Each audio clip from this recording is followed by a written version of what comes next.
আমরা রুমিন ফারহানাকে খুঁজে পাচ্ছি না। ও এমন সাজ সেজে আসবে যাতে ক্যামেরা এবং দর্শক দুইটাই ওর দিকে থাকে, ওর কথাই সবাই শুনে। তার কথা শোনার জন্য সাজে? অবশ্যই এমন ভাবে সেজে থাকবে যাতে সবাই ওর দিকেই তাকিয়ে থাকে। আর কিছু ভালো না? কথা সুন্দর করে বলো না। কথা তো ভালোই বলে আমাদের ছোট বোন, যখন আমি ছোট ছোট আমার black আপনি কি তাকে পছন্দ করেন? বোন হিসেবে পছন্দ করি। একটু আগে শামীম ভাই বলছে আপনি নাকি এত সাজেন যাতে সুন্দর লাগে, যাতে আপনার কথাই মানুষ শুনে। আপনি কিছু বলতে চান? এখানে আবার একটা দলীয় বক্তব্য আছে। না, দলীয় বক্তব্য কেন? এটা ব্যক্তিগত এটা আবার অবজারভেশন। ওনারা সুন্দর কিছু দেখলেই মনে করে এটা আর্টিফিশিয়াল। আমি জানি না কেন, এটা কিন্তু পুরান সমস্যা। হ্যাঁ, সুন্দর কিছু ওনারা ন্যাচারাল ভাবতেই পারে না। কিন্তু শামীম ভাই বলছে আপনি 1 ঘন্টা যাবত ছাড়তেছেন।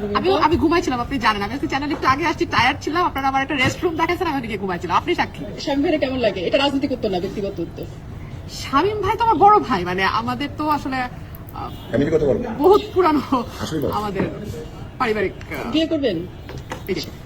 কবে করবেন? গ্রাম দেশের প্রশ্নটা আসবেই আসবে।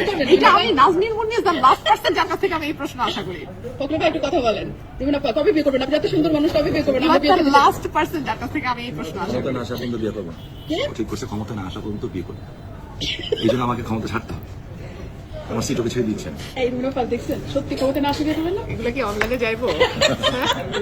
আছেন এবং আমার খুব আদরের ছোট বোন, যদিও অ্যাটাকে যাবে একটু পরে।